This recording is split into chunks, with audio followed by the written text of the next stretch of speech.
A continuación se nos presenta un caso en el que se nos describe el funcionamiento del diferencial en los vehículos. ¿Qué es lo que hace este diferencial? Ese diferencial transmite la energía, más bien el par de torsión que viene desde el motor, lo transfiere a las dos ruedas, ya sea del eje trasero o del eje delantero. Pero lo hace de tal forma que en caso de que una rueda necesite girar menos que la otra, ambas puedan girar con la misma potencia. ¿Cómo es esto? Esto es gracias a este sistema que se encuentra aquí de engranes, ya que aún, por así decirlo, vamos a decir que el engrane izquierdo está trabado o encuentra una resistencia y va a girar menos que el derecho. Entonces, estos engranes de aquí arriba lo que van a hacer es que compense más de un lado que del otro. Gracias a esto tenemos que en una línea recta se envía todo el torque, todo el par de torsión desde el motor a las dos ruedas. Pero si se está tomando una curva, se va a enviar más potencia, más par de torsión a una rueda que a la otra. Esto lo podemos ver aquí.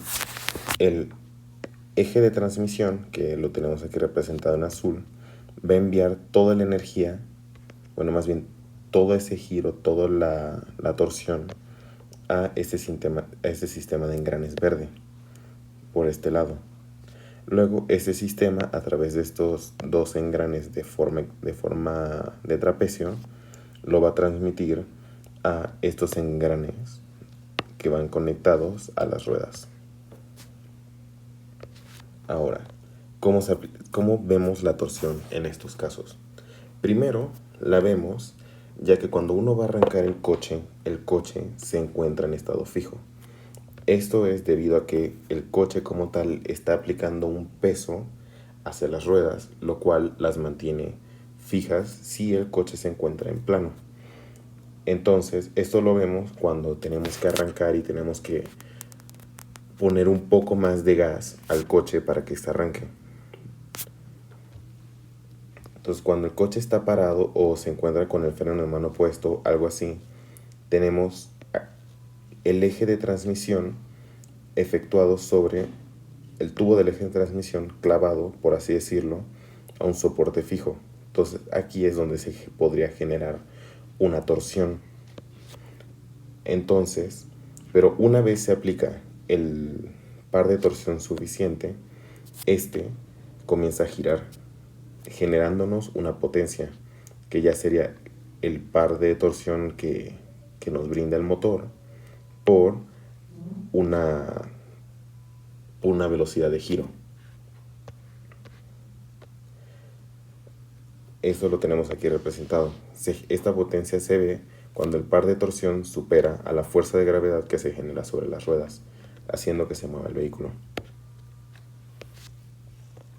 Esto lo podemos ver más como la potencia del vehículo, como lo tenemos aquí en la fórmula, que la potencia es igual al par de torsión por este giro que está siendo efectuado.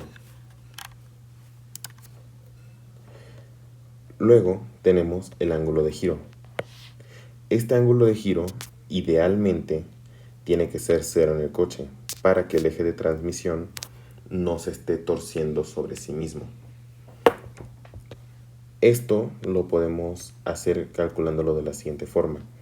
Tanto la J como la L, como nuestro par de torsión, como el ángulo, van a ser constantes al momento de diseñar nuestro sistema, nuestro vehículo. Este lo queremos mantener como cero. Este lo tenemos que ver como la potencia máxima que va a ejercer el motor sobre el eje de transmisión. Esta va a ser la longitud que tengamos en el eje de transmisión y esta va a ser la relación que tenga el grosor del eje de transmisión, considerando el radio. Entonces, para diseñar un eje de transmisión que sea suficientemente fuerte para soportar el par de torsión que le vamos a aplicar, todo va a depender de esta G, que va a ser directamente el material que escojamos para nuestro eje de transmisión. Esto también lo podemos, para decidir el grosor que va a tener el coche, el eje de transmisión del coche, también tenemos que considerar el esfuerzo máximo de este. utilizando el par de torsión máximo, como habíamos dicho antes, y el radio. Entonces la idea es diseñarlos de tal forma que este esfuerzo máximo no sea tan alto como para que esta G pueda ser de un material que podamos encontrar. Para manipular estos dos datos y que podamos encontrar materiales de uso comercial, tenemos que adaptar este radio. Así es como se planea o diseña de qué forma se va a realizar el eje de transmisión, de qué material se va a realizar el eje de transmisión y la forma que va a tener. Ahora, esta potencia la vemos todo el tiempo en los vehículos, y por lo general la vemos representada como caballos de fuerzas. Ahora, ya que esta es una forma más complicada de sacarlo, porque tendremos que evaluar directamente el eje de transmisión, es más fácil analizarlo con la frecuencia que tiene el vehículo, de cuántas revoluciones tiene el motor, que esto lo sabemos gracias a la frecuencia. Entonces, utilizando esta fórmula, podemos determinar los caballos de fuerza que nos entrega este motor, que es la potencia que va a salir del motor y que la vamos a ver directamente efectuada sobre las ruedas.